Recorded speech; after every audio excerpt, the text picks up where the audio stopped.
بسم اللہ الرحمن الرحیم۔ السلام علیکم۔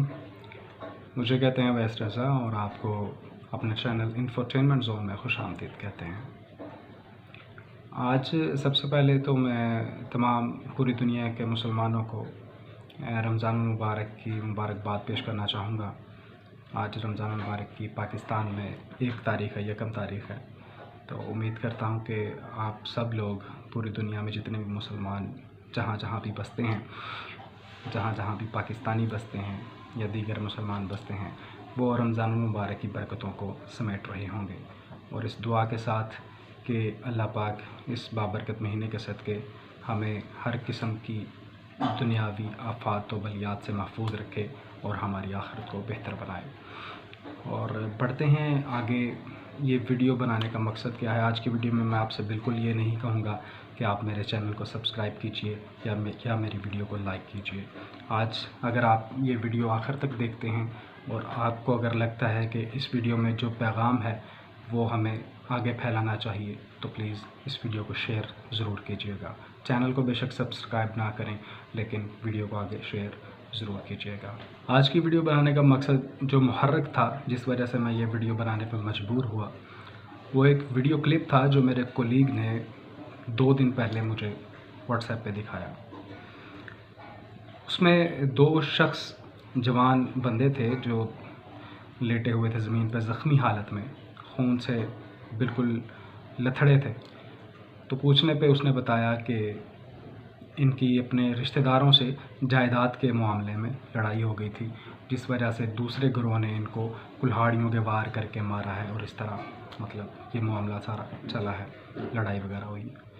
اب اللہ بہتر جانے کہ اس وقت وہ آدمی زندہ ہیں یا انتقال کر گئے ہیں، یہ مجھے نہیں معلوم، اللہ پاک بہتر فرمائے۔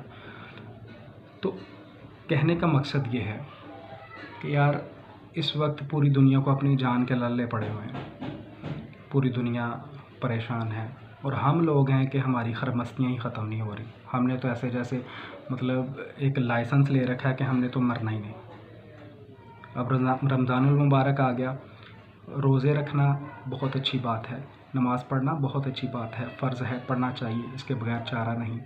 حج کرنا بڑی اچھی بات ہے، لیکن ہم نے اسلام کو تو اپنا لیا لیکن اس کی روح تک نہ پہنچ سکے۔ آپ سوچئے کہ ایک ملک جو عبادات میں حج کے معاملے میں ٹاپ 10 ممالک میں سے شامل ہوتا ہو، پاکستان، اور جبکہ ایمانداری کے معاملے میں اس کا 164واں نمبر آنا، اس پہ ایک سوالیہ نشان تو کھڑا ہوتا ہے کہ ہم نے اسلام کو تو اپنا لیا لیکن اس کی روح کو پانے کی ابھی تک ہم نے کوشش نہیں کی۔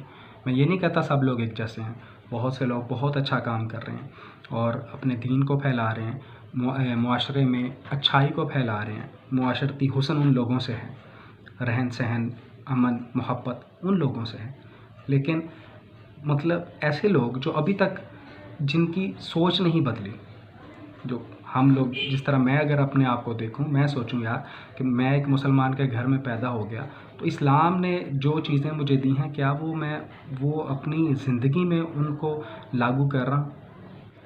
اسلام نے کہہ دیا مسلمان کا بھائی ہے، ادھر ہم سگے بھائی ایک دوسرے کے خون کے پیاسے ہو رہے ہیں، دنیا کو جان کے لالے پڑے ہوئے ہیں، کرونا جیسی وبا سے دنیا لڑ رہی ہے، ان کا اپنا فوکس ہے اس وبا سے لڑنے کے لیے۔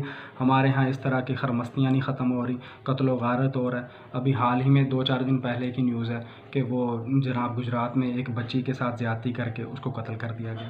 ایک اور نیوز ہے کسی شہر میں 3-4 سالہ بچے کے ساتھ زیادتی کر کے اس کو قتل کر دیا گیا۔ تو ہم نے کب تک یار یہ چلے گا اس طرح؟ ہم نے کب خود کو بدلنا ہے؟ ہماری سوسائٹیاں ہی نہیں اچھی، ہم جن لوگوں کے ساتھ اٹھتے بیٹھتے ہیں وہ سوسائٹیاں اچھی نہیں ہیں، وہ کمپنی اچھی نہیں ہے۔ کمپنی ایسی ہو کہ جو آپ اگر غلط کام کرنے کا سوچیں بھی تو آپ کو شرم آئے، ایسے لوگوں میں آپ اٹھے بیٹھیں کہ آپ کو ایک حیا ہو ان لوگوں کا کہ یار ان کی سوچ اس طرح کی ہے تو میری سوچ اتنی گھٹیا کیسے ہو سکتی ہے؟ آپ کو ان سے حیا ہے۔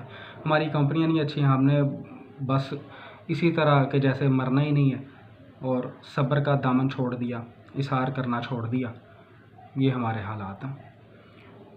پوری دنیا میں کرونا آ گیا، ہم نے چوری نہ چھوڑی، کرونا آ گیا ہم نے ظلم کرنا نہ چھوڑا، ہم نے زیادتیاں کرنی نہ چھوڑی، ہم نے رشوت لینا نہ چھوڑی، ہم نے ہر قسم کے جرائم کرنا نہ چھوڑے۔ تو پھر ہمیں سوچنا پڑے گا، ہمیں ایک سوالیہ نشان کھڑا ہوتا ہے کہ ہم کس طرف جا رہے ہیں، کیا ہمیں مرنا نہیں ہے؟ پھر تو کرونا ایک بہت ہی چھوٹی کوئی چیز ہے، ہم تو اس سے کوئی بڑی کوئی بلا، کوئی مصیبت اس کو ڈیزرو کرتے ہیں۔ خدا را سوچئے اور اپنے حال پہ رحم کیجیے۔ اور جو باشعور لوگ ہیں، پاکستان میں بہت سے باشعور لوگ ہیں، لیکن ایسے شعور کا کوئی فائدہ نہیں کہ جو شعور کسی دوسرے بندے میں ٹرانسفر نہ ہو سکے، جو شعور کسی دوسرے بندے میں منتقل نہ ہو سکے، ایسے شعور کا کوئی فائدہ نہیں۔ ایک ذاتی طور پہ آپ کو کوئی فائدہ ہو تو ہو، لیکن ایسے شعور کا آپ کے معاشرے کو کوئی فائدہ نہیں۔ اگر آپ باشعور ہیں تو یہ بات طے ہے کہ آپ دوسرے لوگوں کو باشعور بنانا شروع کر دیں، دوسرے لوگ آپ کو دیکھ کے، آپ کو سن کے وہ بھی باشعور بننا شروع ہو جائیں۔ آج یکم رمضان المبارک بھی ہے، تو ہمیں یہ اپنے ضمیر کو جگانا چاہیے، سوچنا چاہیے کہ جو رمضان ہمیں تقویٰ، ہمیں صبر یا ہمیں اثار و قربانی کی تعلیم دیتا ہے، جس کی روح یہ ہے، کیا ہم نے اس کی روح کو اپنایا ہے؟ اگر تو رمضان ہمارے اندر تقویٰ، صبر اور تحمل اور اثار پیدا نہیں کرتا تو ہمیں سوچنا پڑے گا کہ ہماری عبادات کا رخ کس طرف ہے۔ تو اس کے بارے میں آپ کے ساتھ ایک واقعہ شیئر کرتا ہوں کہ ترکی میں کئی صدیوں سے یہ روایت ہے کہ ان کے ہوٹلز میں میزبانی کی اصطلاح استعمال ہوتی ہے۔ اس میں یہ ہوتا ہے کہ جو مخیر حضرات ہوتے ہیں وہ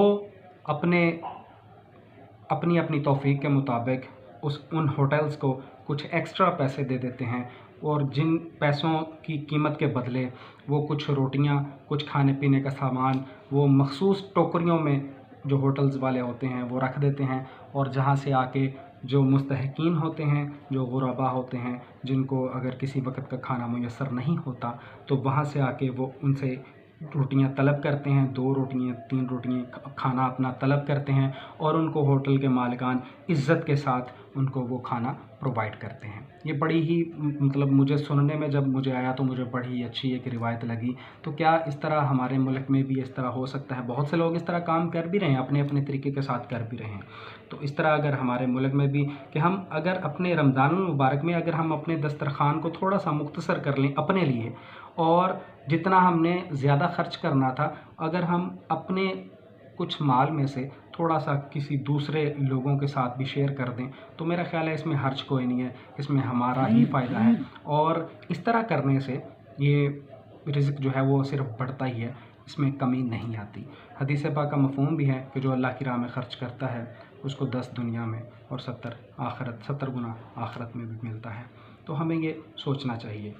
آج کل ویسے ہی کچھ لوگ اپنے کام پہ بھی نہیں جا رہے، اور ہمیں یہ تلاش کرنا ہے کہ ایسے کون سے لوگ ہیں کہ جن کی ہم اللہ کی توفیق کے ساتھ مدد کر سکتے ہیں، اور جن کی مدد کا ہم ذریعہ بن سکتے ہیں۔ ایسے لوگوں کو ڈھونڈنا ہے اور اپنے دسترخوان کو اپنے خاطر، ضروری نہیں کہ آپ سموسے ہوں، پکوڑے ہوں، فروٹ ہو تو پھر ہی آپ کا روزہ افطار ہوگا، ایسا تو ضروری نہیں ہے۔ تو اگر آپ ان کے بغیر بھی روزہ افطار کر لیں گے تو اس میں کوئی حرج نہیں ہے۔ آپ وہ پیسے جو فروٹ میں، ایکسٹرا فروٹ میں، سموسوں پکوڑوں میں لگنے تھے، آپ وہ پیسے بچا کے ان پیسوں کے ساتھ آپ دوسرے لوگوں کو اس کھانے میں شریک کر سکتے ہیں، ان کو کھانا پرووائڈ کر سکتے ہیں۔ آج کی ویڈیو کا جو پیغام ہے وہ یہی ہے کہ رمضان المبارک کی روح کو اپنانے کی کوشش کریں، اپنے اندر صبر کو پیدا فرمائیں۔ صبر نہ ہونے کی وجہ سے دنیا میں بہت زیادہ جرائم ہوتے ہیں، اگر ہم صبر کر لیں تو میرے خیال سے کچھ بھی جرم نہ ہو۔ آج جو قیدی، جو لوگ، جو مجرم جیلوں میں پڑے ہوئے ہیں، جن کو عمر قید کی سزا ہے، جن کو 8-8 10-10 سال کی سزا ہے، وہ آپ اگر جائیں ان سے ملاقات کریں تو آپ سے ہاتھ جوڑ کے کہیں گے کہ خدا را اپنے غصے پہ قابو پا کے رکھنا، ہم نے ایک لمحے کے لیے اپنے غصے پہ قابو نہ کیا اور آج ہم اس جیل کی زندگی میں اپنی زندگی کو برباد کر کے بیٹھے ہیں، ہمارے گھر والے ہماری وجہ سے برباد ہو چکے ہیں۔ تو خدا را اپنے اندر صبر پیدا کیجئے اور قربانی کا جذبہ پیدا کیجئے۔ یہ 2 جذبے اگر ہم میں پیدا ہو گئے، اکثریت میں پیدا ہو گئے، تو پھر انشاءاللہ ہم بحیثیت قوم ضرور ترقی کریں گے اور آگے بڑھیں گے۔ ہم نے اکیلے نے آگے نہیں جانا، ہم نے پوری قوم کو آگے لے کے چلنا ہے۔ اپنا بھی خیال رکھیے گا اور ان لوگوں کا بھی خیال رکھیے گا جو آپ کا خیال رکھتے ہیں یا جو آپ کے اپنے ہیں۔ تھینک یو سو مچ۔ اللہ نگہبان۔